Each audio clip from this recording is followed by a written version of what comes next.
Ils ont expérimenté sur lui quand il était enfant et l'ont transformé en dieu. Dans l'obscurité sous Tokyo, de riches élites se rassemblent dans une arène souterraine pour regarder des monstres s'entretuer. Ces créatures sont appelées joueurs, des êtres artificiels conçus pour n'avoir aucun libre arbitre, seulement l'instinct de tuer. Les combats génèrent des milliards de revenus de jeu parce que les riches adorent regarder les sports sanglants. Mais une nuit, quelque chose ne va pas. Un nouveau joueur sort de sa cellule de confinement et massacre le scientifique qui le surveille. Mais au lieu d'attaquer aveuglément, il fait quelque chose qu'aucun joueur n'a jamais fait auparavant. Ça parle. Il demande à un autre joueur de s'en prendre aux spectateurs. L'arène devient un massacre. 13 joueurs s'échappent dans la ville et disparaissent parmi les humains. Pendant le chaos, un scientifique nommé Kanzaki s'enfuit de l'établissement en portant un enfant dans ses bras. Son patron essaie de l'arrêter mais Kanzaki prétend que l'enfant est le sien et disparaît dans la nuit. Cet enfant n'était jamais censé exister. La société Amagi a créé des joueurs à des fins de divertissement mais elle a également créé autre chose, une arme conçue pour chasser et détruire les monstres qu'elle a créés. Il l'appelait ZET, mais Kanzaki pensait que l'enfant méritait de vivre comme un être humain. Il a donc volé Z au laboratoire, lui a donné le nom de Jin car cela signifie humain et l'a élevé comme son petit-fils dans les bidonvilles de Tokyo. Depuis, la société Amagi recherche leur arme volée. Jin est maintenant un adolescent vivant avec Kanzaki à Undertown, le quartier oublié de Tokyo où les sans-abri et les sans-valeur croupissent sous les autoroutes surélevées. Pas d'eau courante, pas d'électricité, pas d'espoir, juste la survie. Il ne va pas à l'école parce qu'il n'en a pas les moyens. Il n'a pas de travail parce que personne n'embauche d'enfants des bidonvilles. Il a donc transformé l'héroïsme en business.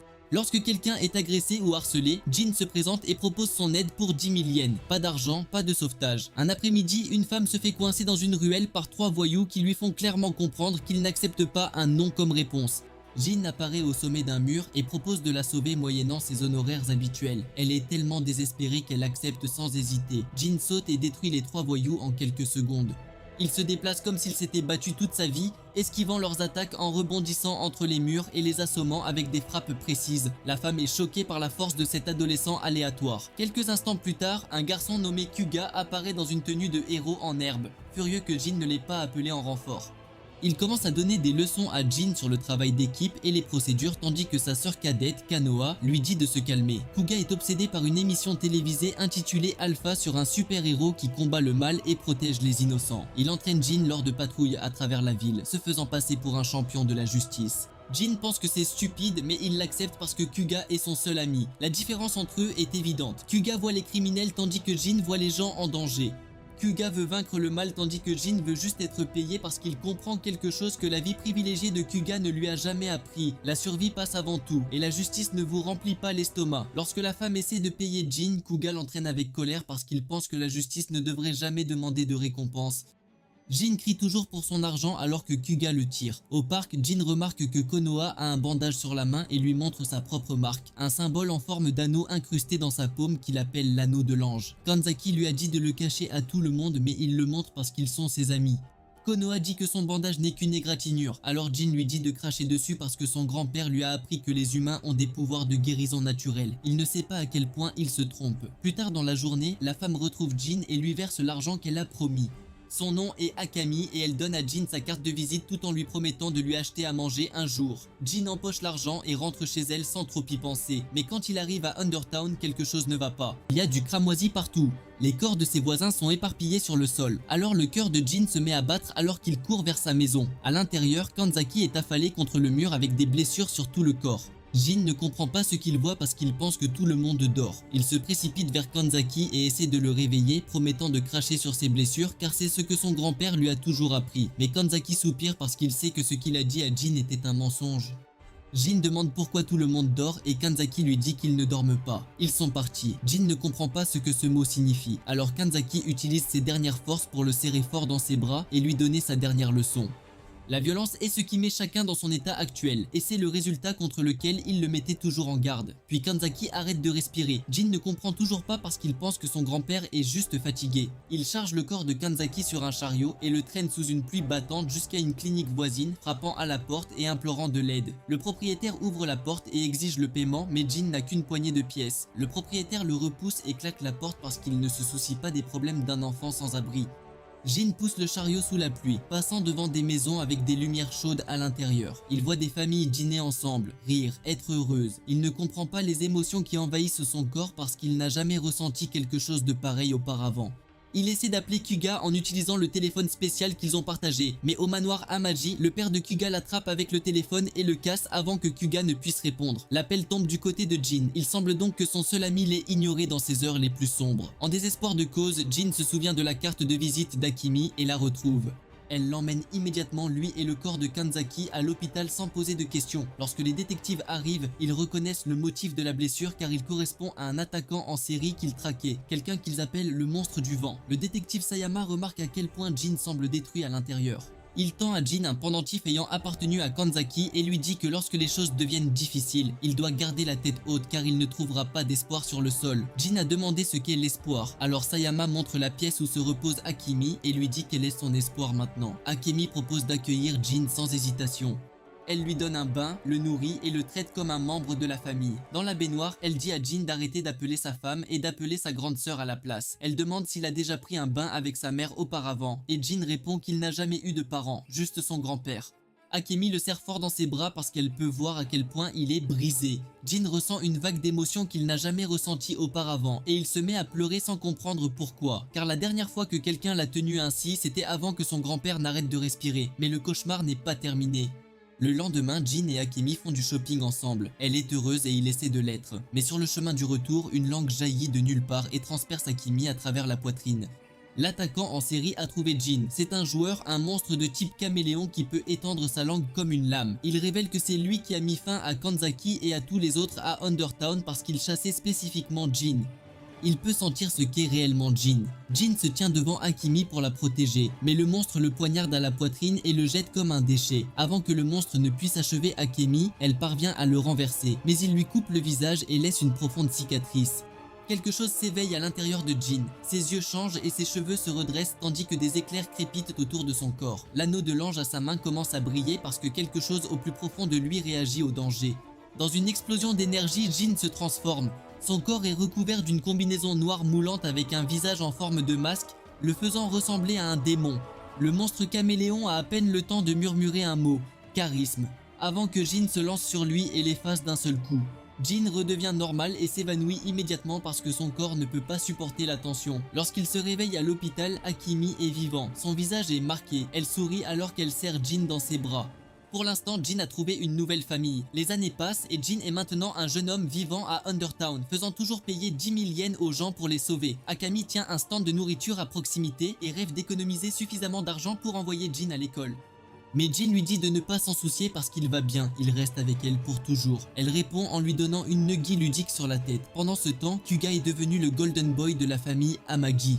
Il est capitaine de l'équipe de football de son lycée, entouré de fans en adoration et toujours obsédé par l'idée de devenir un héros de la justice comme son personnage télé préféré, Alpha. Lors d'une soirée officielle célébrant ses réalisations, un hôte demande à Kuga ce qu'il veut être une fois diplômé. Il répond qu'il veut être un héros de la justice et la foule rit parce qu'elle pense que c'est une blague.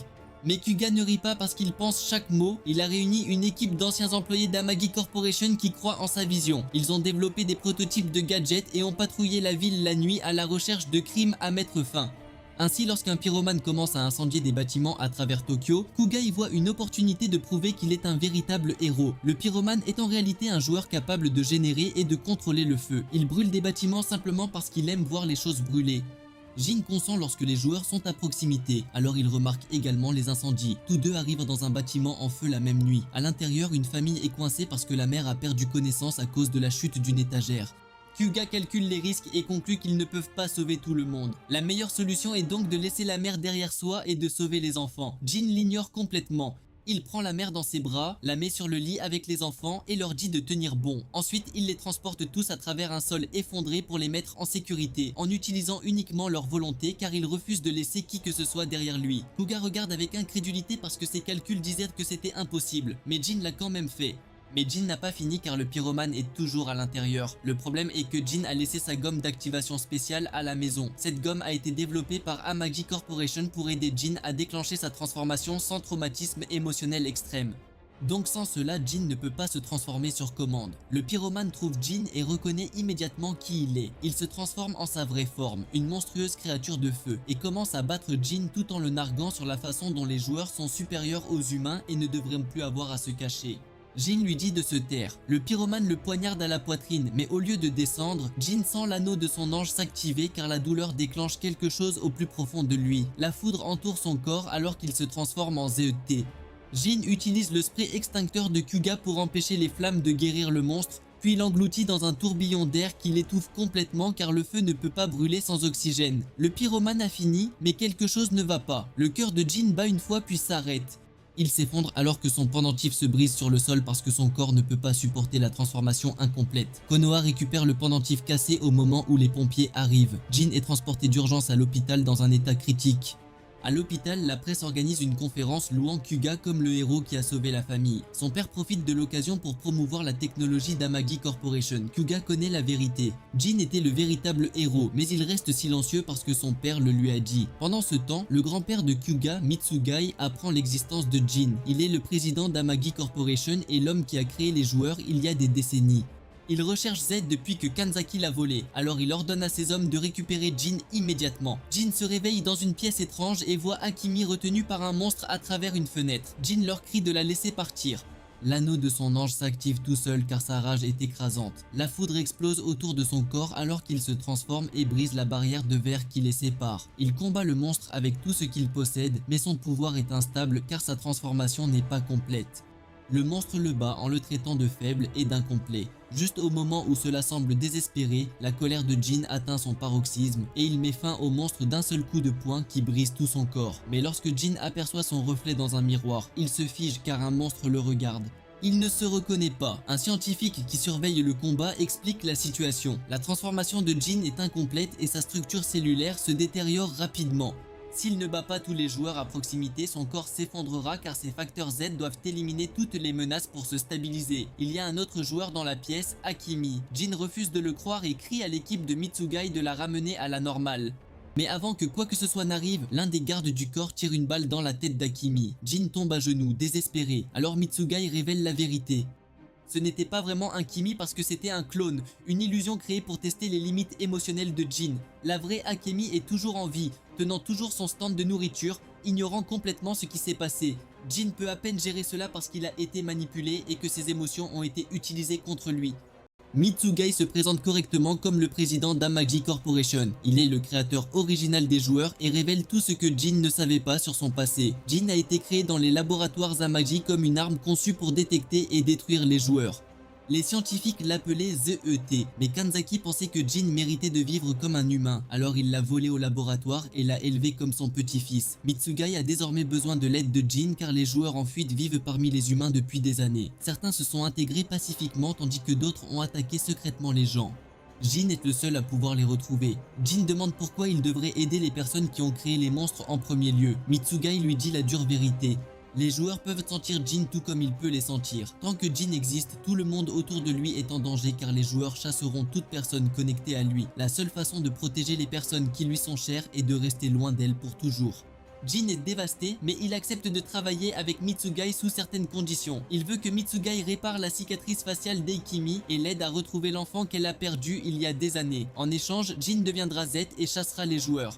À partir de ce moment, Jin abandonne sa vie humaine. Mitsugai emmène Jin profondément sous terre dans un endroit appelé la Terre oubliée, les ruines du laboratoire du joueur d'origine. Il y a un énorme appareil appelé Ring of Exposure qui était utilisé pour forcer les joueurs à révéler leur vraie forme. L'anneau de l'ange de Jin y est connecté d'une manière ou d'une autre, même si même Mitsugai ne comprend pas complètement le lien. Alors que Jin quitte l'établissement, il passe devant le stand de nourriture d'Akemi sans s'arrêter. Elle sent que quelque chose ne va pas et court dehors, confuse parce qu'elle sait qu'elle était censée voir quelqu'un. Mais Jin est déjà parti car il ne peut pas risquer de la mettre en danger. Konoha arrive au stand peu de temps après. Elle et Akemi parlent de Jin et Akemi lui donne le pendentif de Kanzaki parce qu'elle pense que Konoha est plus susceptible de revoir Jin. Regardant depuis l'ombre, un homme nommé Aitani sourit parce qu'il attend ce moment depuis très longtemps. 2 ans passent. Jin s'est entraîné en secret dans les locaux de Mitsugai. Son corps a été scanné et analysé pour créer des outils spéciaux. Une combinaison personnalisée qui fusionne avec son corps pendant la transformation et un chewing-gum spécial qui stimule ses facteurs Z-Up afin qu'il puisse se transformer sans traumatisme émotionnel. Il est maintenant plus fort, plus rapide et plus contrôlé. Mais sa transformation est encore incomplète car les scientifiques ne savent pas comment le pousser au niveau supérieur. Jin retourne à Undertown et devient une protectrice silencieuse. Il combat les joueurs dans l'ombre et ne se révèle jamais à quiconque de son passé. Les sans-abri remarquent que les crimes violents ont considérablement diminué, mais ils ne savent pas pourquoi car Jin opère complètement seul. Kuga, quant à lui, souffre depuis 2 ans car il sait que Jin était le véritable héros lors de l'incendie criminel. Il sait qu'il s'est figé pendant que Jin sauvait des vies et que la culpabilité le rongeait vivant. Son assistant Ayami a travaillé sur un projet secret, une combinaison améliorant les performances inspirées du héros d'anime préféré de Kuga, Alpha. La combinaison utilise la technologie Amagi Corporation pour améliorer la force, la vitesse et les capacités de combat du porteur. Alors, quand Kuga voit le prototype, il est ému aux larmes car c'est sa chance de devenir un véritable héros. Mais quelqu'un d'autre surveille Kuga depuis longtemps. Un vieil homme étrange nommé Jiro le traque et teste sa définition de la justice. Jiro déteste la famille Amagi parce que le père de Kuga, Suzu, l'a enterré vivant il y a des années pour dissimuler les expériences des joueurs. Le fils de Jiro, Ichiru, est mort dans cette prison souterraine. Mais Jiro n'est pas resté mort parce qu'il a utilisé l'ADN du joueur pour ressusciter son fils et se maintenir en vie par pure haine. Désormais, ils préparent tous les deux leur vengeance contre la famille Amagi aux côtés du mystérieux Aitani. Lors d'un événement de distribution de nourriture à Undertown, Konoha et sa mère distribuent des repas aux sans-abri. Jin passe et Konoha le reconnaît immédiatement. Elle le poursuit et lui dit qu'elle voit encore parfois un Kimi. Elle mentionne qu'Akemi a reçu une lettre disant que Jin a retrouvé ses parents. Jin s'arrête de marcher car il sait que cette lettre était un mensonge créé par l'équipe de Mitsugai pour expliquer sa disparition. Il dit à Konoha d'arrêter de le contourner, puis s'éloigne sans se retourner car il se souvient de ce que Mitsugai a dit à propos des joueurs ciblant toute personne proche de lui. Konoha ne comprend pas pourquoi il a si froid. Elle le regarde partir tout en tenant toujours le pendentif qu'elle garde depuis des années. Quand Jin rentre à la maison, il trouve une fille aux cheveux roses nommée Hanako cachée dans son placard. Elle est terrifiée parce qu'elle a vu un monstre faire fondre le visage d'un homme et depuis elle court. Jin lui dit de partir mais elle refuse car elle a trop peur pour être seule. Contre son meilleur jugement, Jin la laisse rester. Cette nuit-là, Jin sent le danger et court dehors pour enquêter, laissant Hanako derrière elle. Le monstre qui la poursuivait la rattrape. C'est le partenaire du monstre des sables, un joueur de type bug avec la capacité de créer des clones. 2 d'entre eux coincent Hanako et commencent à la narguer en lui disant à quel point elle ne vaut rien. Jin apparaît et propose de la sauver pour 10 000 yens. Elle accepte car elle n'a pas d'autre choix. L'un des hommes se moque de lui pour avoir facturé de l'argent, alors Jin les assomme tous en une fraction de seconde. Mais le monstre des sables a survécu à leur précédente rencontre. Il se transforme en sa vraie forme et attaque Jin, qui ne peut pas se transformer parce qu'il a oublié sa gomme d'activation à la maison. Le combat est brutal car le corps du monstre des sables libère des particules corrosives qui commencent à faire fondre la peau de Jin. Juste au moment où cela semble désespéré, l'anneau de Jin s'active enfin tout seul. Il détruit le corps du monstre, mais il ne remarque pas que la tête du monstre s'est transformée en insecte et s'est enfuie en rampant. Le corps de Jin commence à fondre car le joueur est toujours en vie quelque part.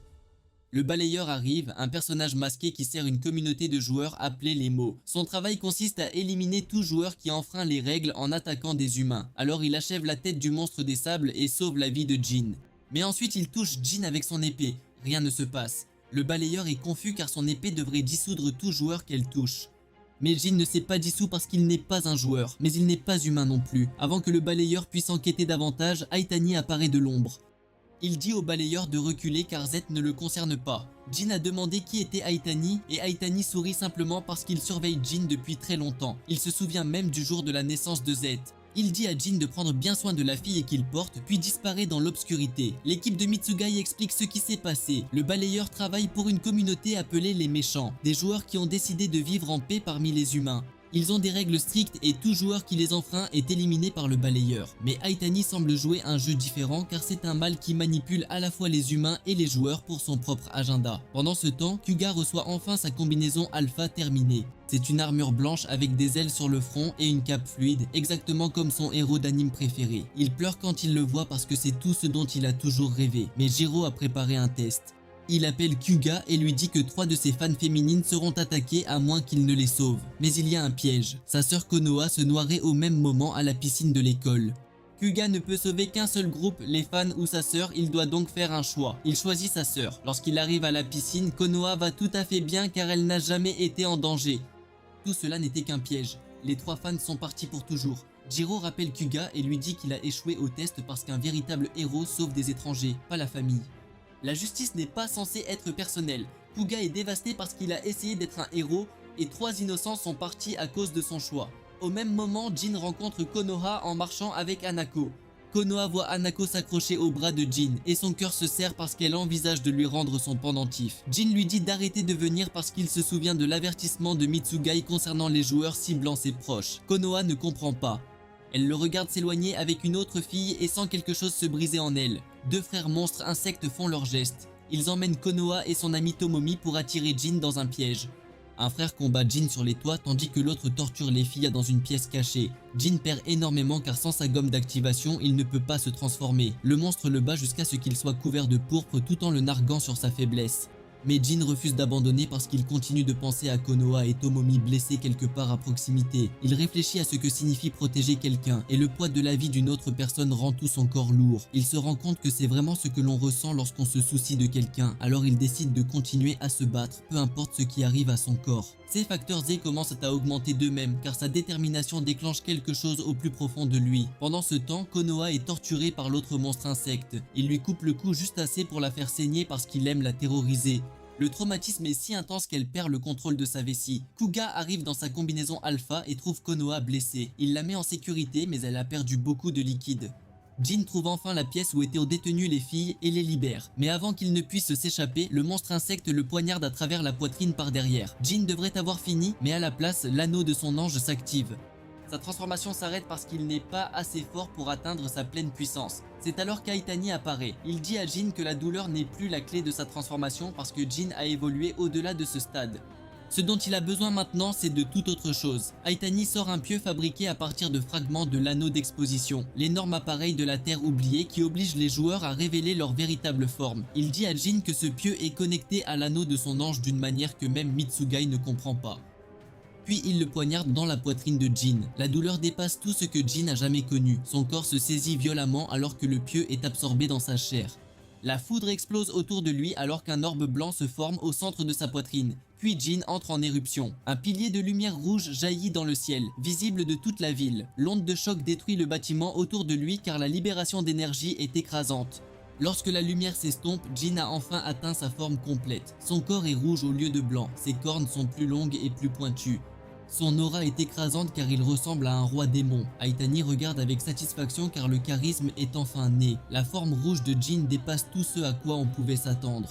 Sa vitesse a tellement augmenté que les systèmes de localisation peuvent à peine le suivre. Sa force est hors du commun et son anneau d'ange possède désormais une nouvelle capacité terrifiante. Cela peut forcer n'importe quel joueur à proximité à régresser vers sa vraie forme contre sa volonté.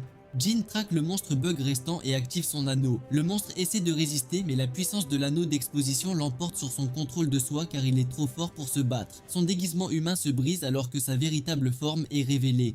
Le monstre essaie de riposter mais Jin esquive chaque attaque comme si elle était au ralenti. Il coince facilement le monstre car l'écart de puissance est trop large. Aitani apparaît et dit à Jin de l'achever. Le monstre insecte est furieux parce que c'est Aitani qui l'a encouragé à attaquer Jin en premier lieu. Mais Aitani admet qu'il utilisait simplement les frères pour pousser Jin vers sa forme finale parce qu'il ne s'est jamais soucié d'eux. Ce n'étaient que des outils. Jin met fin au monstre sans hésitation puis détruit le clone qui apparaît de son corps avant qu'il ne puisse s'échapper. Mais quelque chose ne va pas. L'orbe dans la poitrine de Jin se fissure soudainement et son pouvoir commence à fluctuer énormément. Il revient à sa forme blanche car son corps ne peut pas maintenir la transformation rouge. Pendant ce temps, Kuga combat l'autre monstre insecte avec sa combinaison alpha. Le monstre peut créer un nombre illimité de clones, ce qui rend presque impossible sa finition permanente. Jin et Kuga travaillent ensemble pour la première fois depuis leur enfance. Ils coordonnent leurs attaques pour pouvoir éliminer le monstre principal et tous ses clones en même temps car c'est le seul moyen d'arrêter sa régénération. À la fin de la bataille, Jin reprend sa forme humaine. Kuga voit enfin son visage et réalise que c'est Jin depuis le début. Il s'effondre en pleurant parce que Jin a combattu seul des monstres pendant tout ce temps pendant que Kuga jouait le rôle du héros. La culpabilité l'écrase. Jin ramène Hanako à la maison. Elle se réveille et le serre dans ses bras en pleurant parce qu'elle avait tellement peur. Jin s'excuse de l'avoir laissé derrière lui. Pour la première fois depuis des années, Jin laissa quelqu'un s'approcher de lui. Kuga veut des réponses. Mitsugai l'emmène avec Jin au centre de recherche et révèle tout. Les joueurs, les arènes, Z, toute la sombre histoire de la société Ameiji. Kuga est horrifié d'apprendre ce que sa famille a fait, mais il est également excité. Il dit à Jin qu'ils devraient se battre ensemble comme lorsqu'ils étaient enfants, car ils pourraient être partenaires dans la justice. Jin le fait taire parce qu'ils n'ont jamais formé une équipe. Kuga montre à Jin un dessin de sa forme Z rouge et suggère de l'appeler Z-Man. Jin lui dit de cacher le dessin et d'arrêter de traiter cela comme un jeu car chasser les joueurs n'est pas amusant, c'est la survie. À l'hôpital, Konoha interroge Jin et Kuga sur les monstres. Elle se souvient de ce que le monstre Bug a dit à propos de la création de joueurs par la famille Yamagi, alors elle veut la vérité. Jin ment et lui dit qu'ils ne savent rien non plus. Kuga est confuse, mais Jin sait que le dire à Konoha ne ferait que la mettre encore plus en danger car il vaut mieux ne pas dire certaines choses. Plus tard, Jin emmène Hanako chez lui et ils passent la nuit ensemble. Pour la première fois de sa vie, Jin se permet de rêver à un avenir normal. Il lui dit qu'il veut économiser de l'argent, acheter une maison et fonder une famille. Hanako est touchée car personne n'a jamais parlé d'avenir avec elle auparavant. Elle dit à Jin qu'elle veut aussi être sa famille. Ils partagent un baiser, mais au centre de recherche, Mitsugai a encore un secret à révéler. Il emmène Jin dans un coffre-fort caché profondément sous terre. À l'intérieur se trouve un réservoir rempli de liquide de conservation. La tête de Kanzaki flotte dans le réservoir. Jin tombe à genoux. Mitsugai explique que le corps de Kanzaki a été détruit, mais que son cerveau était récupérable. Ils l'ont maintenu en vie toutes ces années en utilisant son esprit comme banque de données. Les pensées de Kanzaki apparaissent sur un écran d'ordinateur. Il demande à Jin comment il va. Il demande si Jin a toujours la pierre rouge de son pendentif. Jin ne peut pas parler parce qu'il regarde simplement la tête flottante de son grand-père avec des larmes coulant sur son visage. Mitsugai dit à Jin que Kanzaki est le seul à savoir comment achever sa transformation. Mais Jin ne se soucie plus du pouvoir. Il se dirige vers le tank et regarde son grand-père une dernière fois. Puis il débranche les câbles car il veut que son grand-père repose enfin en paix. Le dernier message de Kanzaki apparaît à l'écran demandant à Jin comment il va. Jin répond à travers ses larmes, disant à son grand-père qu'il mange bien. L'écran s'assombrit. Haitini fait son geste. En utilisant l'ADN de Jin des batailles précédentes, il crée 2 clones et les envoie au manoir Amagi. Leur mission est de voler le pendentif de Jin car il contient une pierre rouge dont Kanzaki a parlé dans ses derniers messages. Les clones attaquent Konoha dans sa chambre. Elle est terrifiée parce qu'ils ressemblent exactement à Jin. Le vrai Jin arrive avec Kuga et Mitsugai juste à temps. Les clones sont imparfaits et commencent à fondre pendant le combat, mais l'un d'entre eux s'en sort avec le pendentif. C'est alors que le manoir explose. Jiro a posé des explosifs dans tout le bâtiment pendant que tout le monde était distrait par l'attaque des clones. La maison de la famille Yamagi est détruite dans une énorme boule de feu. Konoha survit, mais sa confiance est brisée car elle a vu une copie parfaite de Jin essayer de lui faire du mal.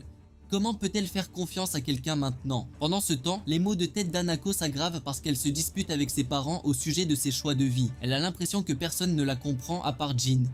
Elle revient vers lui et lui avoue tout. Elle lui dit qu'elle ne peut pas vivre sans lui parce qu'elle veut être sa famille. Jin la serre dans ses bras et l'embrasse parce qu'il se permet de se sentir heureux pour une fois. Mais à l'autre bout de la ville, Haitini a tout ce dont il a besoin. Il a rassemblé une armée de joueurs fatigués de se cacher parmi les humains. Il a la pierre rouge du pendentif de Jin et il a un plan qui changera le monde pour toujours car il va exposer l'existence des joueurs à toute l'humanité.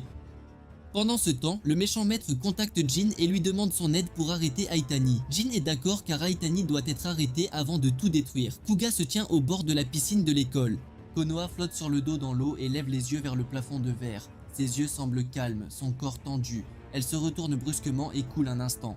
Kuga pense qu'elle se noie et son cœur s'emballe. Konoha se lève rapidement et dit qu'elle ne fait que s'entraîner. Elle dit qu'elle a un test de natation la semaine prochaine et qu'elle veut éviter toute gêne. Kuga reste silencieux un moment, il l'appelle alors par son nom et se souvient de ce qu'elle a dit un jour à propos de sa justice, à savoir qu'il ne veut que des éloges. Kuga se souvient du jour où Konoha a déclaré qu'il appréciait la justice uniquement parce que les gens l'applaudissaient ensuite. Il se souvient de son sourire incertain et ressent à quel point cela lui fait mal. Kuga la regarde et dit qu'il deviendra plus fort. Il dit qu'il lui montrera ce que signifie réellement sa justice. Konoha sourit amicalement mais il sent qu'elle ne le croit pas entièrement. Dans son esprit, il décide que les choses sont différentes maintenant. À la base de l'Alpha, Kuga se tient devant son équipe. Le costume blanc qui porte le nom d'Alphas l'attend. L'équipe vérifie les systèmes et les armes. Kuga leur fait un signe de tête et leur demande de dire à sa mère qu'elle ne devrait pas s'inquiéter. Ayami se tient près de lui et a l'air sérieux. Il dit à Kuga que les informations de Jiro Nakaita pourraient être un piège. Kuga répond qu'il le sait mais qu'il ne peut ignorer aucune piste impliquant Konoha. Il monte dans le véhicule de transport et se prépare à partir vers l'endroit choisi par Jiro. À Undertown, Jin est au lit avec Hanako. Ils reposent sous la même couverture et leurs corps sont proches. Hanako pose sa tête sur sa poitrine et sourit. Jin la tient doucement et lève les yeux vers le plafond. Il dit qu'il veut économiser de l'argent. Il dit qu'il veut un jour acheter une maison et qu'il veut y vivre avec elle en famille. Hanako rougit et ressent un mélange de surprise et de bonheur. Jin se souvient du jour où il a sauvé Hanako du joueur de sable. Il se souvient de la façon dont il a demandé de l'argent comme il le fait toujours et du fait qu'elle ne le paie jamais. Hanako s'en souvient aussi soudainement et dit qu'elle ne l'a toujours pas payé pour lui avoir sauvé la vie. Jin sourit et dit qu'elle n'a pas besoin de payer. Il dit qu'elle fait désormais partie de sa famille et que l'aider n'a pas besoin de récompense. Hanako ressent du soulagement et de la joie et elle se rapproche de lui. Ils s'embrassent et profitent du moment de calme ensemble. Le téléphone de Jin commence à vibrer. Il vérifie l'écran et voit le nom de Kuga. Jin répond et entend Kuga parler avec urgence. Kuga dit qu'il sort à cause d'un message concernant Konoha. Jin entend la tension dans la voix de Kuga et se rend compte que quelque chose de grave se passe. Hanako entend également le nom de Konoha et son visage change. Jin dit à Hanako qu'il doit y aller et qu'il expliquera tout à son retour. Ils quittent leur petite maison le cœur lourd mais déterminé. Dans un parking de la ville, Kuga attend dans ses vêtements décontractés avec son étui d'armes à proximité. La voiture de Jiro arrive et s'arrête. Jiro dit à Kuga d'entrer car il lui montrera où se trouve sa sœur. Kuga monte sur le siège passager. L'équipe Alpha suit la voiture sur son moniteur et parle à Kuga via le communicateur. Jiro conduit nonchalamment dans les rues et garde un ton enjoué dans sa voix. Il dit qu'il veut donner à Kuga un autre test sur la justice. Kuga le regarde et dit qu'il ne veut que Konoha. La voiture s'arrête à un feu rouge. Jiro vaporise soudainement quelque chose sur le visage de Kuga. Kuga sent une piqûre au nez et sa vision devient floue. Son corps s'affaiblit en quelques secondes et il tombe inconscient sur le siège. Le signal de suivi sur l'écran de base de l'Alpha commence à clignoter. L'équipe crie le nom de Kuga mais le signal devient instable. À l'intérieur de la base, Ayami est assis devant la console principale. L'équipe rapporte qu'elle a perdu le signal de Kuga. Ayami dit qu'il doit y avoir des interférences et fait semblant d'ajuster le système. En réalité, il réduit volontairement la portée de suivi. Il se penche en arrière et dit aux autres qu'il va essayer de rétablir le signal, mais ses yeux montrent une intention différente. De retour dans la pièce où se trouve Kuga, il ouvre lentement les yeux et se rend compte qu'il est allongé sur un lit à l'intérieur d'un bâtiment inconnu. Il a légèrement mal à la tête. Il remarque que ses armes reposent à côté de lui et que quelqu'un lui a placé un écouteur dans l'oreille. La voix de Jiro passe par l'appareil. Jiro dit qu'un nouveau test a commencé. Il dit que Kuga a toujours ses armes et qu'il n'y a pas de signal téléphonique ici. Il ajoute que Kuga doit passer ce test seul. Kuga se lève et vérifie la porte. Il l'ouvre et entre dans un couloir. Au fond, il trouve une grande salle à manger remplie de jeunes filles. Il s'assoit à une longue table et discute. Certains d'entre eux remarquent Kuga et le désignent avec enthousiasme. Kuga cache son arme derrière son dos et essaie d'agir normalement. Jiro lui dit que ses filles sont ses fans. Il dit qu'ils ont été kidnappés et que Kuga doit décider s'il les sauve ou s'il part à la recherche de Konoha. Jiro lui rappelle le test précédent où 3 filles meurent lorsque Kuga choisit sa sœur. Les filles se précipitent vers lui, rient et s'accrochent à ses bras. Une fille demande bruyamment son autographe pour son ami. Kuga se sent dépassé et sa respiration devient lourde. Il se rend compte que Jiro utilise sa popularité contre lui. Il demande à Jiro ce qui se passe, mais Jiro répète simplement qu'il s'agit d'un autre test de justice. Kuga se force à sourire et dit aux filles qu'il doit d'abord aller aux toilettes. Il entre dans la salle de bain et se regarde dans le miroir. L'eau coule sur ses mains et son visage alors qu'il essaie de vider son esprit. Il pense à Konoha et aux filles mortes du test précédent. Il sait que Jiro est capable de tuer tout le monde ici juste pour son idée tordue du plaisir. Il comprend qu'il ne peut pas simplement laisser ses filles derrière lui. Lorsqu'il sort des toilettes, une fille l'attend à la porte. Elle a l'air nerveuse et dit que l'endroit est étrange. Elle lui dit qu'il n'y a pas de réception téléphonique à l'intérieur et qu'ils devraient s'enfuir ensemble. Elle lui prend le bras et l'entraîne dans le couloir. Il s'arrête devant un pan du mur. La jeune fille pousse un panneau caché et un passage étroit s'ouvre. Le passage mène à une chambre confortable qui ressemble à une chambre de filles normale. L'autre groupe de filles dans le hall principal remarque le mur ouvert de leur côté et commence à crier sur la beauté de la pièce cachée. La fille qui trouve le passage entre et fait signe à Kuga. Elle lui dit qu'il devrait s'échapper maintenant. Kuga se tient à l'entrée et réfléchit. Il se demande si elle fait partie du test de Jiro ou si elle est une véritable victime qui veut fuir. Il se souvient de la façon dont Jin a choisi de sauver chaque personne présente dans le bâtiment en feu lors de l'incendie criminel. Il se rend compte qu'il veut aussi sauver tout le monde. Il dit à la jeune fille d'y aller seule et d'appeler la police si elle parvient à s'en sortir. Il dit qu'il reviendra pour conduire les autres en sécurité. Kuga retourne dans la grande salle. Les autres filles se pressent autour de la chambre secrète. Une fille saute sur le lit pour le tester et appelle Kuga. À ce moment-là, un lourd bloc de ciment tombe du plafond et l'écrase. La pièce se fige. Du sang et de la poussière se sont répandus sur le lit. Les autres filles crient de pure terreur. Ils se précipitent vers la sortie.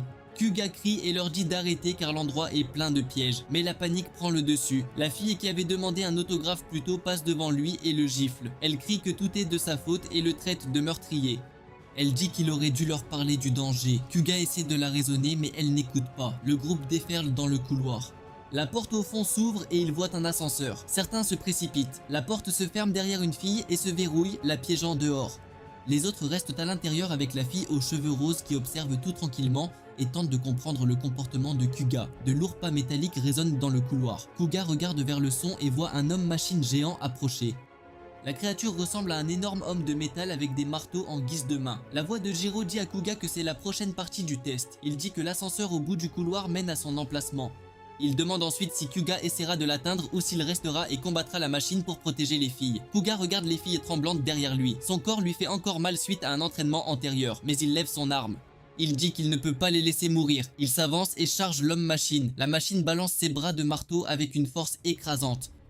Kuga esquive et bloque à peine avec son mode épée. Il sent chaque impact lui faire trembler les os, mais il refuse de s'éloigner des filles. Shiro le traite de pathétique à travers l'écouteur et se moque de son idée obstinée de la justice.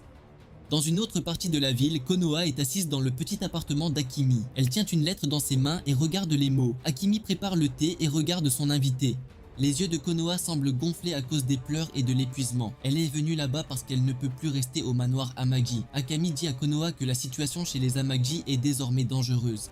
Elle dit que les gens qui travaillent pour l'entreprise sont venus un jour à son stand. Ils lui ont dit que Jin était allé vivre avec ses parents et lui ont offert de l'argent pour l'oublier et réparer la cicatrice sur son visage. Elle se souvient de la façon dont elle leur a rendu l'argent. Elle dit qu'elle ne fait pas confiance à Amagi Corporation, mais qu'elle fait confiance à Jin. Elle dit que Jin essaie toujours d'aider les gens même s'il a l'air dur. Konoha s'excuse pour ce que la société Amagi a fait à Akimi. Akimi lui dit qu'elle ne lui en veut pas car elle sait que Konoha est différente des autres. Konoha regarde à nouveau la lettre et demande si Jin retourne vraiment chez ses parents. Elle dit qu'elle n'a jamais vu de parents et que l'histoire ne semble pas correcte. Elle se rend compte qu'elle en sait très peu sur Jin et que cela lui fait peur maintenant. Dans la ville, tous les écrans géants extérieurs s'éteignent brusquement. Les gens dans les rues lèvent les yeux avec confusion. Les écrans se rallument et montrent le visage d'Aitani. Il se présente comme faisant partie d'un groupe appelé Maléfique. Il dit que ce sont des êtres que les humains ont créés puis abandonnés. Il dit au mal dans le monde de régresser vers ses véritables formes. Au début, la foule pense que c'est une blague. Soudain, un homme dans la foule commence à se tordre et à changer. Son corps s'étire et sa peau se durcit alors qu'il régresse en monstre. Il attaque les gens à proximité et le chaos éclate. Les cris remplissent la rue. Aitani sourit à l'écran alors que d'autres anciens se joignent au carnage. Dans l'appartement d'Akemi, Konoha voit la scène à la télévision et se sent malade. Elle crie à Akemi d'éteindre la télé. Akemi le fait rapidement et tient les épaules de Konoha pour la calmer. Jin court sur les toits de la ville. Il a un téléphone collé à son oreille et parle à Akemi. Il demande si elle voit l'émission. Akemi dit qu'elle l'a fait mais qu'elle l'a éteint. Jin lui dit qu'il pense que Konoha est avec elle et lui demande de garder Konoha en sécurité si elle vient. Il dit qu'il se dirige vers le centre-ville pour arrêter les joueurs. Il raccroche et mord un morceau de sa gomme d'activation spéciale. Son corps commence à réagir à mesure que ses facteurs Z bougent. Jiro regarde tout à travers une petite créature oculaire assise sur un mur. Il voit Jin courir et il voit aussi Kuga toujours en train de combattre l'homme-machine. Le marteau de la machine continue de balancer et plusieurs filles sont déjà mortes sur le sol. Kuga saigne et tremble mais tient toujours bon. Jiro se frotte le menton et admet qu'il s'attendait à ce que Kuga abandonne les filles et poursuive Konoha. Au lieu de cela, Kuga protège obstinément les gens juste devant lui.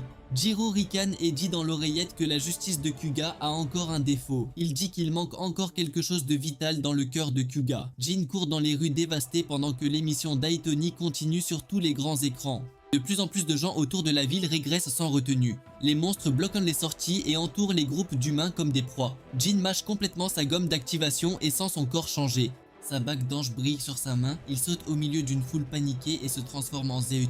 Jin atterrit parmi les monstres et commence immédiatement à attaquer. Sa forme noire et blanche se déplace plus vite que l'œil humain. Il tranche un joueur, en écrase un autre dans le trottoir et en envoie un troisième contre un mur. Du sang et des corps brisés tombent autour de lui. Aitani remarque cette scène et ordonne aux équipes de tournage qu'il contrôle de se concentrer sur Jin. Jin apparaît sur tous les écrans de la ville comme un personnage monstrueux sauvant les humains. Aitani l'appelle volontiers la star du spectacle. Jin dit aux humains près de lui de courir tant qu'ils en ont l'occasion. Ils le regardent avec peur, ne comprenant pas s'il est un sauveur ou un autre monstre. Aitani dit à travers le système de haut-parleurs que la récréation est terminée.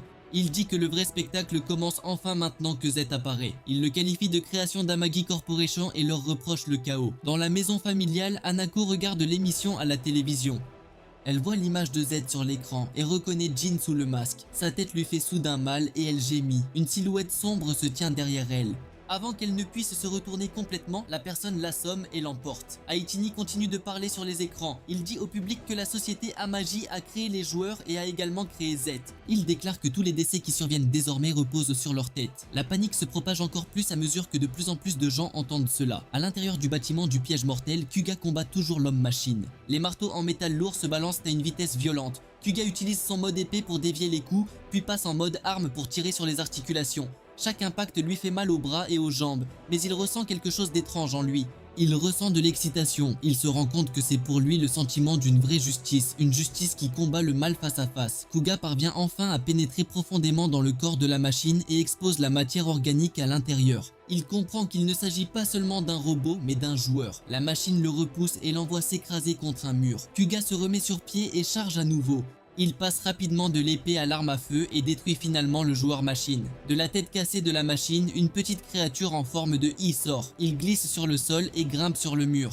En même temps, Ichiro ressent une douleur dans sa propre tête. La créature oculaire lui est clairement liée. Jiro se rend compte que Kuga a vaincu son sujet de test et se sent ennuyé, mais il voit également une nouvelle opportunité. Dans les ruines des rues, le détective Sayama et son assistant arrivent sur une scène de crime. Ils voient plusieurs cadavres de monstres et une grande silhouette parmi eux. C'est Jin qui a repris sa forme humaine. Les civils environnants paniquent et crient que c'est un monstre. Sayama intervient rapidement et déclare qu'il arrête Jin. Il attrape Jin par le bras et l'éloigne de la foule en colère. Cette fausse arrestation protège Jin d'un lynchage. Au même moment, des reportages annonçaient que Seizu Amagi tiendrait une conférence de presse. Il compte nier les affirmations d'Aitani et protéger l'image de son entreprise. Akemi regarde ça sur une petite télé dans son stand. Konoha est assise près d'elle, tenant un téléphone. Akemi raconte comment les Amagi ont tenté de la payer après l'enlèvement de Jin. Elle dit qu'elle a jeté leur argent. Konoha s'excuse à nouveau, mais Akemi lui dit qu'elle ne lui en veut pas. Konoha emprunte le téléphone d'Akemi et appelle sa mère. Amagi décroche et entend la voix de sa fille. Konoha demande si sa famille est en sécurité. Zamagi s'inquiète pour ses deux enfants et essaie de réconforter Konoha. De retour dans les locaux secrets de Jiro, la fille aux cheveux roses conduit Kuga à travers un couloir. Un insecte s'accroche à la nuque et bouge légèrement. Cela contrôle ses actions. Elle amène Kuga dans une pièce où Jiro attend avec son fils enfant Ichiru. Jiro montre enfin son visage. Ses yeux sont perçants et remplis de haine. Jiro dit à Kuga que c'est la rencontre qu'il souhaitait depuis le début. Il explique qu'Ichiru est la preuve vivante de la cruauté de Seizu. Kuga demande s'ils sont joueurs. Jiro répond que ce sont des humains qui utilisent l'ADN des joueurs pour survivre. Jiro se souvient de l'époque où il travaillait pour Seizu dans le laboratoire souterrain qui créait les joueurs. Il rappelle comment les joueurs se révoltent. Seizu décide d'enterrer le laboratoire et tout le monde à l'intérieur pour effacer toute trace. Jiro se réveille dans l'obscurité avec le cadavre de son fils à côté de lui. Désespéré, il utilise la technologie de création de joueurs pour implanter l'ADN du joueur en lui-même et dans Ichiru. Cela leur sauve la vie mais tord leur corps. Seule la haine de Jiro envers Shizo le maintient en vie. Des années plus tard, Aitani trouve le laboratoire scellé et les libère.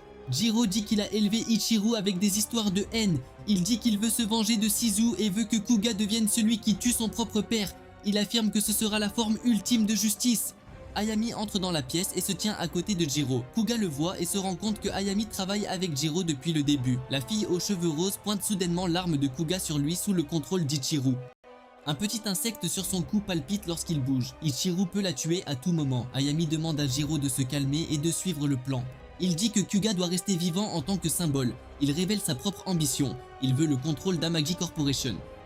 Il veut utiliser Kuga comme une figure héroïque pendant qu'il règne dans l'ombre. Il a organisé le financement des projets des joueurs et a utilisé Kebe comme homme de l'intérieur. Lors de la conférence de presse, Shizu monte sur scène. Les caméras clignotent et les journalistes remplissent la salle. Il dit que le discours d'Aitani est un mensonge et que sa société n'a rien à voir avec les joueurs. Soudain, Kabe s'avance. Un insecte caché sur son cou brille. Sous le contrôle d'Ichiru, Kabe déclare que les affirmations d'Aitani sont vraies. Il jette une pile de documents aux journalistes. Ces documents contiennent des informations sur la création de joueurs et les fonds secrets. Kabe accuse Shizu de parrainer le chaos pour augmenter les ventes d'armes. Il crie que Shizu est responsable de la peur qui règne dans le pays. Puis, sous le commandement du bug, il se met un pistolet sur la tempe et appuie sur la gâchette devant tout le monde. Le sang éclabousse la scène, la salle explose de cris. Shizu crie que Kebe est fou et tente de reprendre le contrôle. Mais l'image se répand déjà à travers le pays. De retour dans la pièce, Jiro ordonne à Ayami de tuer Kuga. Ayami hésite car il a encore besoin de Kuga. Jiro dit que si Ayami refuse, il utilisera simplement le bug pour tuer Kuga via Mayu. Ayami craint le contrôle d'Ichiru, mais s'accroche toujours à son propre plan. Il dit qu'il préfère contrôler Kuga via le système alpha plutôt que via des bugs. Kuga écoute et se rend compte qu'Ayami ne l'a jamais vu comme un ami. Il n'était qu'un outil. Kuga active son arme et passe en mode épée. Il charge et coupe Ayami. Le coup coupe profondément le corps de Ayami. Kuga se retourne alors et passe en mode arme. Il tire sur Jiro et Ichiru. Les balles leur ont touché la poitrine et ont brisé leur contrôle. L'insecte tombe du cou de la jeune fille aux cheveux roses et elle s'effondre, libérée du contrôle mental. Ayami chancelle et regarde Kuga avec incrédulité. Il dit que Kuga aurait dû jouer le rôle qu'il lui avait préparé. Kuga répond qu'il considérait autrefois Ayami comme un frère aîné. Maintenant, il ne voit qu'un homme qui manipule les autres pour sa propre ambition. Kuga tire un autre coup de feu et le tue. Jiro et Ichiru sont allongés sur le sol. Leur corps commence à se dissoudre. Jiro rit faiblement et dit que d'une certaine manière, il gagne toujours parce que les péchés de Saizu sont maintenant révélés et que le cœur de Kuga est profondément blessé. Puis il disparaît avec son fils. Kuga se tient dans la pièce vide et crie de chagrin et de rage. Kuga porte la jeune fille aux cheveux roses inconsciente dans ses bras et quitte l'établissement. Dehors, l'équipe d'Alpha arrive au retour de son signal de suivi. Il se précipite vers lui et lui demande ce qui s'est passé. Kuga dit qu'il n'y a pas de temps pour les explications. Ils ouvrent le fourgon de transport et lui montrent la combinaison Alpha améliorée. Ils expliquent que la combinaison est désormais équipée de boosters d'air qui lui permettent de voler. L'équipe affirme également que les joueurs se dirigent vers la conférence de presse. Ils préviennent que le corps de Kuga souffrira s'il relâche tous les limiteurs de la combinaison. Kuga dit qu'il s'en fiche, il veut le plein pouvoir, il leur a demandé de s'occuper de la fille aux cheveux roses qui s'appelle Mayu. Puis il s'habille et se lance dans les airs en direction du bâtiment Amagi. Lors de la conférence, Aitani apparaît sur scène avec un autre de tous. L'armée des gardes pointe ses armes et ouvre le feu. Le mâle à côté d'Aitani régresse sous une forme lourdement blindée et bloque les balles. Les tirs des gardes rebondissent sur lui. Aitani marche indemne malgré les balles et saute sur la table devant Sisu. Il sourit et dit à Sisu que lui tirer dessus n'est pas poli. Kuga vole dans le ciel dans son costume blanc. Les lumières de la ville bougent sous lui comme des rivières d'étoiles. Son équipe parle via son communicateur et lui dit que ses signes vitaux semblent dangereux mais toujours stables. Il leur dit qu'il va bien et augmente sa vitesse. Jin arrive à l'entrée de la salle de presse sous sa forme humaine. Il pousse les portes et entre dans le chaos. La salle est pleine de journalistes terrifiés, de gardes armés, des deux méchants Nirsiju. Aitani se retourne et voit Jin. Il sourit et dit que Jin ne devrait pas l'interrompre. Jin dit qu'il est venu pour les arrêter. Aitani regarde sa forme de Z blanc et rit. Il dit que dans cet état incomplet, sans la pierre rouge, Jin est trop faible pour le vaincre. Haïti se déplace plus vite que les yeux humains ne peuvent le suivre. Il apparaît juste devant Jin et met sa main dans la poitrine de Jin. Des particules noires s'écoulent de son bras dans le corps de Jin. Jin ressent une douleur brûlante qui se propage de son cœur à tout son torse. Aitani creuse plus profondément jusqu'à ce que ses doigts s'enroulent autour de quelque chose de solide à l'intérieur de Jin.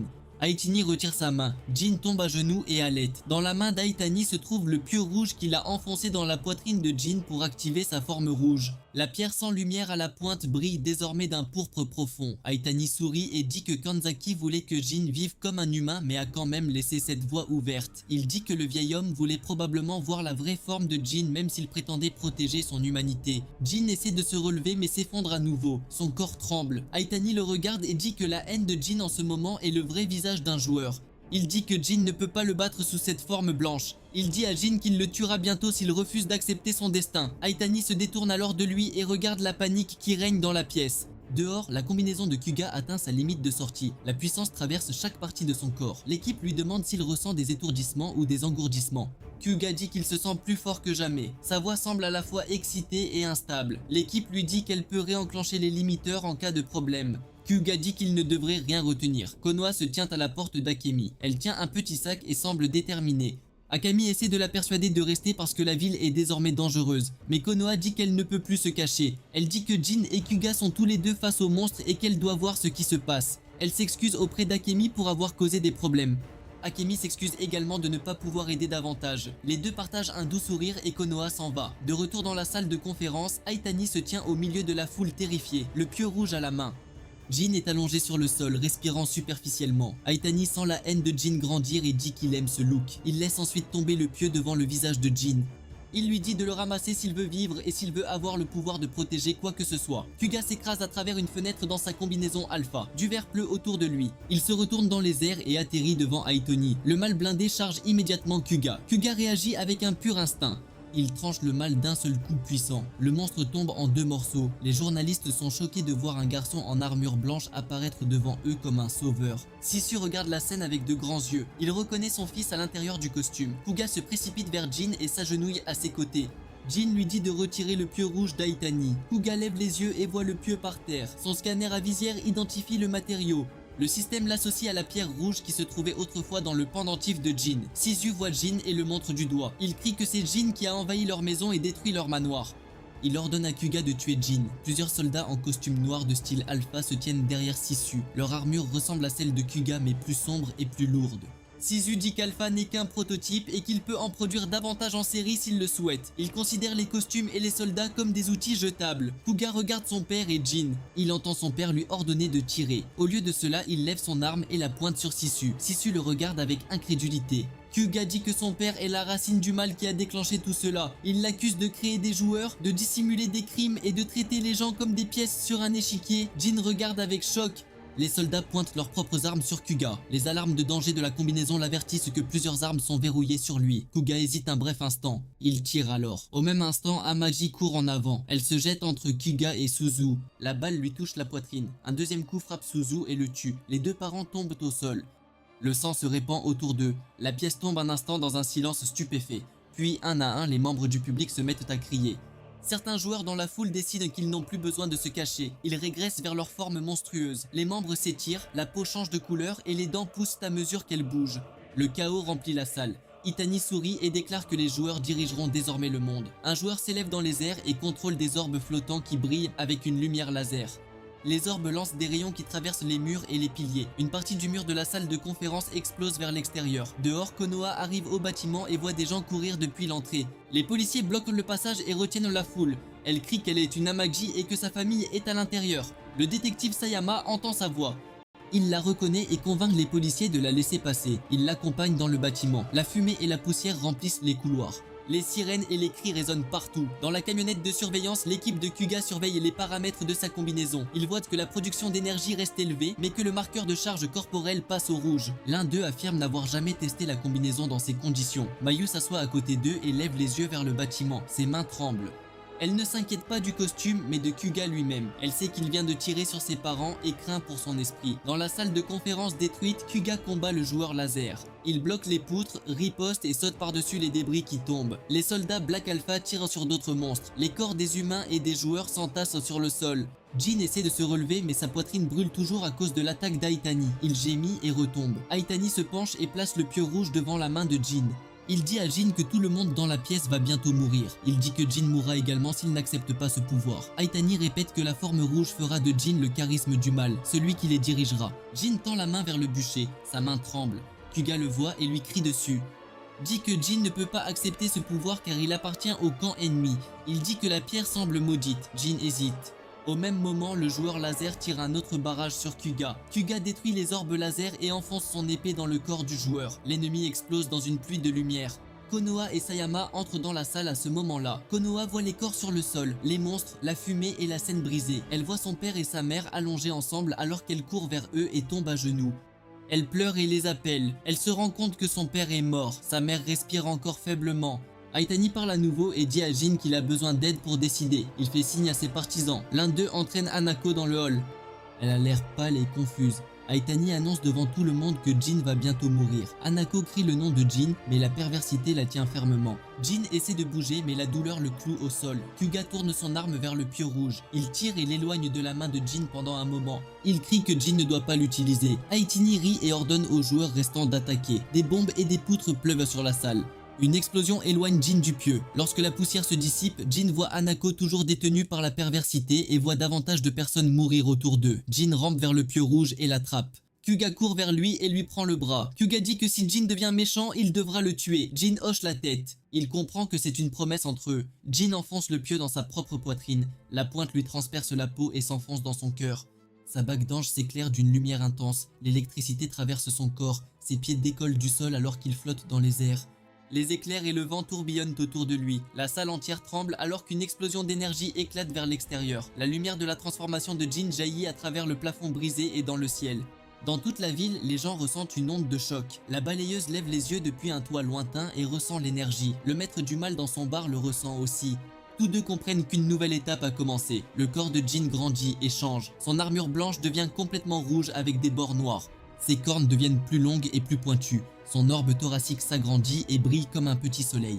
Il devient presque 3 fois plus grand que sa précédente forme rouge. Tout le monde dans la salle le regarde. Le visage d'Aitani se remplit de joie. Kuga saisit fermement son épée et se prépare à attaquer Jin si nécessaire. Jin le regarde et parle d'une voix calme et ferme. Il dit qu'il se sent bien et que Kuga n'a pas besoin de le tuer. La bague ange de Jin brille à nouveau et libère un pur faisceau de lumière.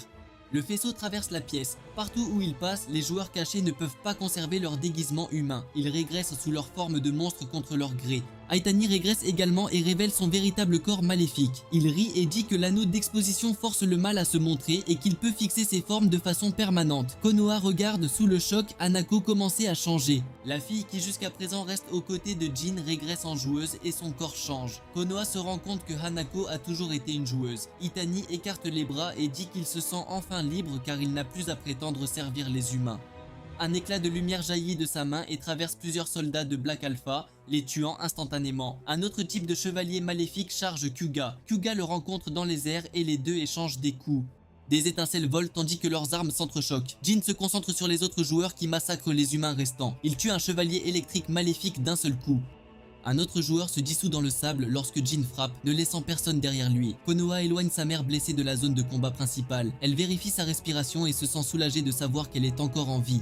Les larmes coulent sur ses joues alors qu'elle regarde son père décédé et sa mère brisée. Aitani dit à Jin que Hanako est en fait le monstre des sables qui faisait autrefois fondre les gens en sable. Il dit qu'elle transformera tout ici en sable si Jin n'agit pas. Jin regarde Hanako qui se présente maintenant sous sa forme de joueur avec les larmes aux yeux. Aitani continue de parler. Il dit qu'elle ne redeviendra jamais humaine. Aitani explique qu'il était toujours là lorsque Jin et Hanako passèrent du temps ensemble. Il dit qu'il a organisé leur rencontre et guidé leur relation. Il sait que Kanzaki a enseigné à Jin l'amour humain et il a décidé de déformer cette leçon en utilisant Hanako pour manipuler le cœur de Jin. Il voulait que Jin ressente le bonheur humain et qu'il l'arrache ensuite. Jin secoue la tête. Il refuse d'accepter que les sentiments d'Hanako pour lui ne soient qu'un mensonge. La rage monte en lui. Il pousse un rugissement et se lance directement sur Aitani de toute sa puissance. Aitani lève les mains et libère plusieurs éclats de lumière qui traversent l'air. Ses lames coupent le corps de Jin et ralentissent son approche. Aitani continue de le provoquer. Il crie que Jin devrait tuer Hanako parce que tuer des joueurs est son rôle. Il dit qu'Hanako le trompe et qu'un vrai chasseur n'hésite pas. Jin ignore ses paroles et se fraye un chemin à travers les légères coupures. Il change d'angle dans les airs et avance sa main. Ses griffes transpercent la poitrine d'Aitani. Aitani recule en titubant. Au lieu de crier, il rit. Il dit que c'est exactement l'émotion qu'il souhaite voir. Dans le ciel au-dessus de la ville, l'hélicoptère de Mitsugai fonce vers le bâtiment. Ses gardes du corps signalent que le niveau de perturbation continue d'augmenter. Il lui montre des images de la bataille. Mitsugai voit la forme complète de Jin et se rend compte que le rêve de Z complet est devenu réalité, mais à un prix terrible. L'équipe de Kuga se dirige également vers la zone et parle à Mitsugai par radio. Hanako se tient au milieu de la salle sous sa forme de joueuse. Son corps laisse tomber des grains de sable qui rongent le sol. Les humains qui tentent de la dépasser commencent également à se dissoudre dans le sable. Kuga vole au-dessus du champ de bataille dans sa combinaison alpha endommagée. Il voit Hanako transformer les gens en sable et se souvient des paroles d'Aitani. Kuga plonge. Il concentre toute sa force restante dans son épée. Il se jette sur Hanako et traverse le corps de son joueur. Le sable explose vers l'extérieur. Les yeux d'Hanako s'écarquillent alors que la vie la quitte. Son corps s'effondre en un tas de sable qui s'effondre. Jin se retourne et voit la femme qu'il aime mourir devant lui. Son rugissement fait trembler le bâtiment. Il laisse tomber Aitani et se précipite vers la dépouille de Hanako. Seul du sable et de légères traces de son ancienne forme s'y trouvent. Jin laisse échapper un cri de désespoir qui résonne dans la salle. Konoha regarde la scène et n'arrive pas à croire ce qu'elle voit. Elle comprend que Kuga a tué Hanako. Le détective Sayama se tient près d'elle et ressent le poids de ce que Kuga a fait. Il regarde les corps de Sissu et d'Amaji et voit que les deux blessures proviennent de balles. Amaji confirme plus tard que Kuga a appuyé sur la gâchette. Elle dit que son fils a suivi jusqu'au bout sa propre idée de la justice. Aitani se lève et essuie le sang de sa poitrine. Il regarde Jin et voit le vide dans ses yeux. Il dit que Jin se libère enfin de l'hésitation humaine. Il continue de dire qu'un cœur qui ressent de l'amour ne fait que créer de la faiblesse. Il dit que Kuga tuant Hanako supprime cette faiblesse et que c'est sa récompense pour Jin. Kuga essaie de parler mais Aitani le frappe. La combinaison de Kuga scintille et plusieurs limiteurs se désactivent pour protéger son corps. L'équipe dans la camionnette crie que sa combinaison a atteint des niveaux de dégâts critiques. Kanoa court vers son frère. Elle lui dit en larmes d'arrêter de courir après la justice et d'arrêter de se battre. Elle dit qu'il n'y a plus rien à protéger s'il se perd. Kuga la regarde avec des yeux creux.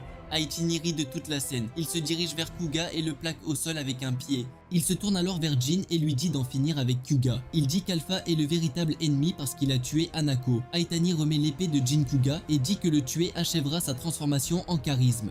Jin ramasse l'épée. Son énorme forme rouge se dirige vers Kuga. Konoha crie et le supplie d'arrêter. Jin se tient au-dessus de Kuga avec l'épée levée. Pendant un instant, il semble qu'il obéira à Aitani. À la dernière seconde, Jin change de direction. Il enfonce l'épée dans Haïti à la place. La lame transperce la poitrine d'Aitani et le cloue au sol. Aitani sourit même alors. Il dit qu'il offre volontiers sa vie si cela fait naître le charisme. Jin arrache le cœur d'Aitani avec ses griffes. Le corps d'Aitani s'affaiblit Il utilise ses dernières forces pour libérer deux puissants éclairs de lumière vers le haut.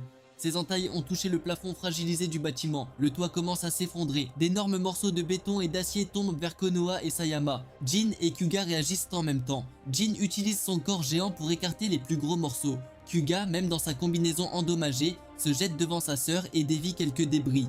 Ensemble, ils empêchent les décombres d'écraser les personnes à proximité. L'équipe de Kuga constate d'après les lectures que son corps dépasse toutes les limites de sécurité. Ils savent qu'il ne peut plus se battre. Jin reste immobile un moment, sa forme Z complète brille d'énergie résiduelle. Une fois la poussière retombée, Jin et Kuga se font face. Le corps d'Aitani repose immobile à proximité. Jin demande à Kuga s'il ne sauve les gens que lorsqu'ils sont humains. Il fait référence à Hanako et à la façon dont Kuga l'a tué malgré son passé humain. Kuga répond qu'elle est une joueuse et qu'elle doit mourir pour le bien de l'humanité. Il dit que des sacrifices sont nécessaires dans toute guerre. Jin le regarde avec colère et déception. Il demande pourquoi Kuga n'a jamais essayé de trouver une autre solution. Il dit qu'il essaiera toujours de sauver tout le monde sans utiliser le sacrifice comme excuse. Kuga enlève son casque. Ses yeux semblent sauvages et instables. Il dit qu'il ne considère plus Jin comme un héros. Il dit qu'un héros est quelqu'un qui vainque le mal et maintenant Jin se tient entre lui et la justice. Kuga déclare qu'il tuera Jin car tant que l'anneau d'ange de Jin existera, les joueurs apparaîtront. Kuga charge Jin. Jin esquive facilement ses attaques. Il jette Kuga au sol d'un seul coup et l'y coince. Kuga se relève haletant lourdement. Il remet son arme en mode arme et vise Jin.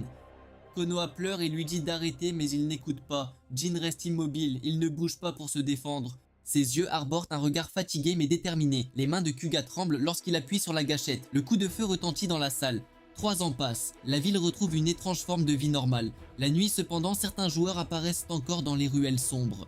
Un soir, un joueur aux instincts tordus piège un homme entre des murs. Avant que le joueur ne puisse le tuer, Alpha descend dans son costume blanc. Il bat le joueur d'un coup franc. L'homme le remercie. Alpha lui dit d'appeler à l'aide chaque fois qu'il en a besoin. Les reportages parlent de l'attaque. On dit que les incidents impliquant des joueurs ont diminué au cours des 3 dernières années. Ils attribuent aux Alpha le rôle de maintenir la paix dans la ville. Personne ne connaît sa véritable identité. Kuga siège désormais au bureau du président d'Amagi Corporation. Des papiers et des moniteurs remplissent son bureau. Mayu entre dans la pièce avec un sourire. Les deux sont désormais en couple. Kuga demande pourquoi elle est arrivée si tôt puisque la fête d'entreprise est encore dans quelques heures. Mayu rit et dit qu'elle voulait le voir avant l'événement. Ils évoquent brièvement les joueurs et espèrent que rien n'interrompra la fête. Kuga se souvient du dernier moment il y a 3 ans. Lorsqu'il tire sur Jin, Jin bouge au dernier moment et évite un coup mortel. Jin repousse alors l'arme et plaque Kuga au sol. La forme complète de Jin commence à changer encore davantage. Des ailes poussent dans son dos et un casque couvre entièrement son visage. Son aura devient plus violente. Le balayeur sent que le charisme est sur le point d'apparaître. Il se dirige vers le bâtiment. Jin lève la main et se prépare à tuer Kuga, mais quelque chose en lui résiste. Il crie et force son propre corps à s'arrêter. Les ailes et le casque se brisent en particules de lumière et disparaissent. La forme de Jin rétrécit légèrement mais reste complète. Il regarde Kuga, Konoha et Sayama. Il répète les mots que Sayama lui a dit quand il était enfant. Il dit que les gens doivent garder la tête haute car ils ne trouveront jamais d'espoir sur le terrain. Puis il saute du bâtiment et disparaît dans la nuit. Kuga essaie de le poursuivre mais Mitsugai l'arrête.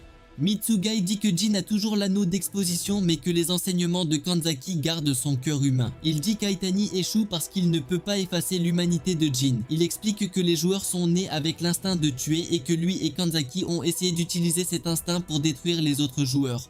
Pour ce faire, Kanzaki a dû élever Jin comme un être humain qui comprend l'amour et l'empathie afin qu'il puisse contrôler sa propre nature. De retour dans le présent, Kuga regarde la ville. Il se demande si les joueurs font profil bas parce qu'ils ont peur des alphas ou parce qu'ils ont peur que Jin réapparaisse sous le nom de ZET. Mayu lui dit de ne pas s'inquiéter et dit que tout le monde considère désormais les alphas comme des héros. Kuga lui demande ce qu'elle pense de la justice. Elle répond que pour elle, il est justice. À Undertown, Konoha et Akimi distribuent de la nourriture aux sans-abri. Ils se tiennent côte à côte comme ils le faisaient autrefois avec Amagi. Les gens les remercient. Le détective Sayama arrive et les salue. Il demande s'ils ont eu des nouvelles de Jin. Konoha secoue la tête. Akemi soupire et dit que Jin pourrait appeler au moins une fois. Elle note que seul Alpha est reconnu comme un héros depuis cette grande bataille. Sayama dit qu'il n'a pas renoncé à chercher Jin. Il leur demande de l'appeler s'il revoit Jin un jour. Konoha lève les yeux vers le ciel nocturne et se demande où se trouve Jin maintenant. Plus tard dans la nuit, 2 jeunes femmes s'approchent d'un couple d'hommes dans une ruelle sombre. Les filles se montrent amicales et coquettes. Les hommes tentent de se rapprocher d'eux. Soudain, Jin, sous sa forme Z et T, se laisse tomber devant eux. Sa bague d'ange brille de 1000 feux et libère une impulsion de lumière. Les 2 filles crient alors que leurs déguisements humains fondent. Leurs corps se transforment en forme de joueurs. Jin attaque rapidement et tue les deux joueurs avant qu'ils ne puissent réagir. Les deux hommes s'enfuient, terrorisés. Dans l'ombre à proximité, une silhouette mince observe. C'est Aitani qui d'une manière ou d'une autre survit dans un état endommagé. Ses yeux se plissent alors qu'il observe Jin, sur un chantier de construction ailleurs dans la ville. Jin est seul. Le balayeur apparaît derrière lui avec son épée lumineuse. Il dit à Jin que le maître du mal veut lui parler. Jin le prévient que sa bague d'ange forcera le maître à régresser s'ils se rencontrent. Le balayeur dit qu'il veut toujours le rendez-vous parce que le maître est inquiet. Il prévient également Jin que Kuga pourrait être aussi dangereux à évoluer que Jin. Jin hoche la tête. Il comprend que le monde est encore fragile. Il saute du bord du bâtiment. En tombant, il active son anneau d'ange et se transforme à nouveau en Z. Son corps brille en rouge dans le ciel sombre alors qu'il part à la chasse des joueurs qui menacent encore la ville.